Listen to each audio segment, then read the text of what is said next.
Dito ko po iiwan muna si Baby Chris. Ayan. Dinayaperan ko lang siya kasi ang init. Mamaya hilamusan ko na siya pakatapos kong maligo.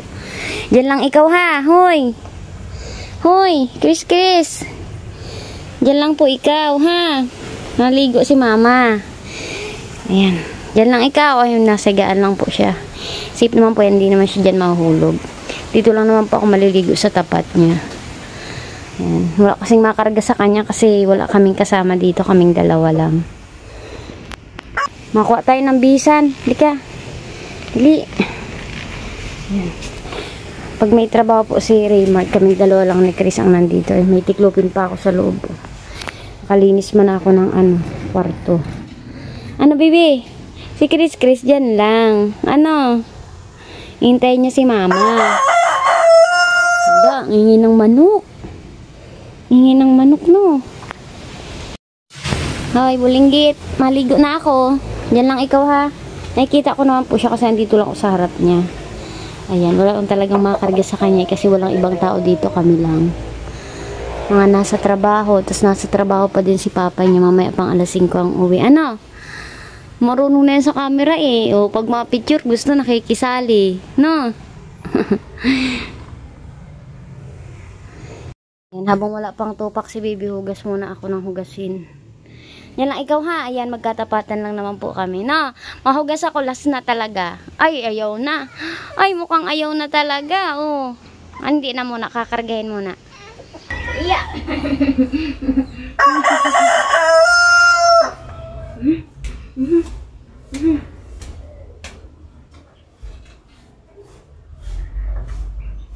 Ako na ang baby ko.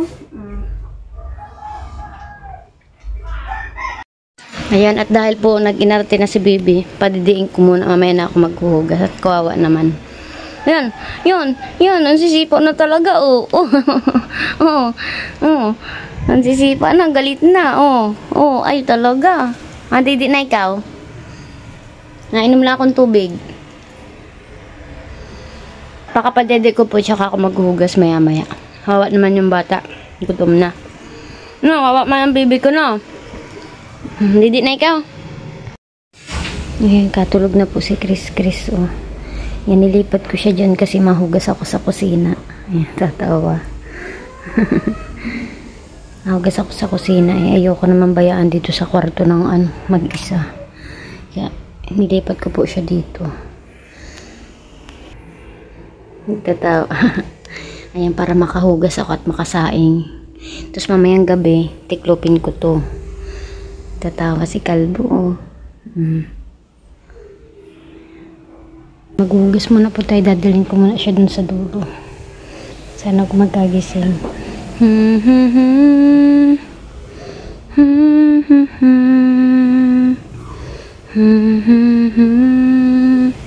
Dito na nga po pala ako naghugas sa kusina nila ate niya kasi pag dun sa kusina namin hindi kasya, hindi ko mababantayan si Bibi. Kaya dito na po ako nakihugas. Araw-araw po, ganito yung routine namin ni Baby. Kapag gising siya, higa ko lang siya sa higaan niya. Tapos, nasa tabi ko lang siya habang nagagawa ako. Tapos, pag sumasampay naman ako sa labas, nilalabas ko yung higaan niya. Tapos, andun lang siya sa katabi ko. Tapos, ako naman nagsasampay. Binibilisan ko nga lang po dyan yung kilos ko kasi sabi ko baka biglang magpakarga si Baby at magkagising. Kaya, ayan, dali-dali yung pagkilos ko dyan. Nakaligo man na din po ako dyan. Tapos kung maghugas, isasalansan ko yan doon sa kusina namin.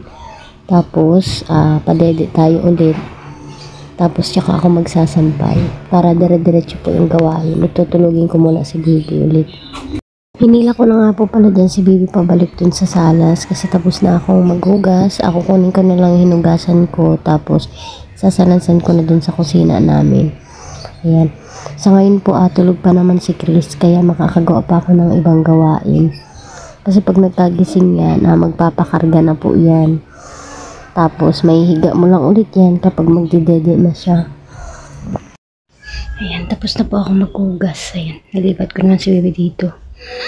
Magsasaing naman ako ngayon. Ito naman ako sa loob. Ayan, dito naman tayo sa loob. Naisalansan ko na mga pala yung mga hinugasan ko. Ngayon, sasaing na muna ako. Habang tulog pa si Bibi, iniwan ko siya sa salas. Ayan, ito nga po pala yung maliit na kusina namin. Ayan. Hindi ako dito nakakahugas kapag babantayan ko si Baby Chris kasi maliit lang po. Hindi ko siya maipapasok.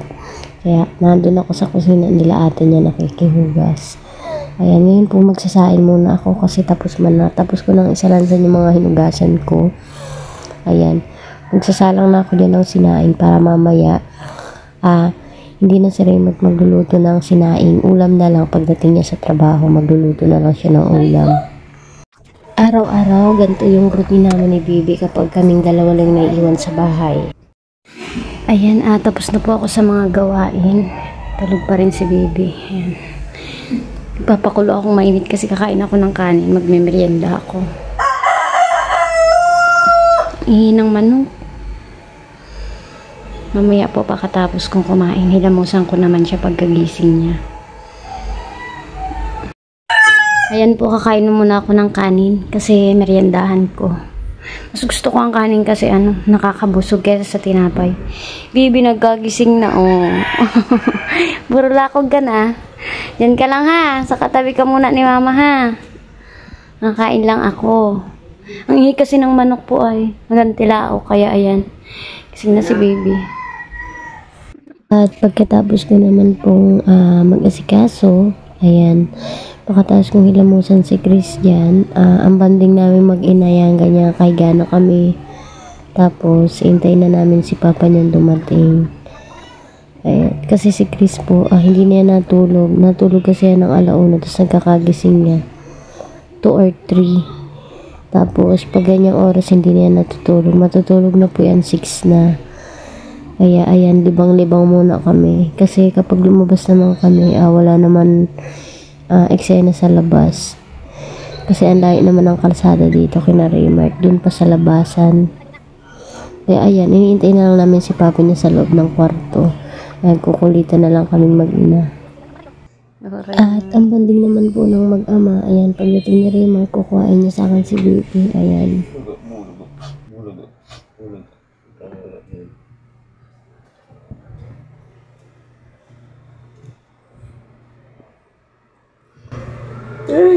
Nagangiritan mo pa kung pagal na ako mo.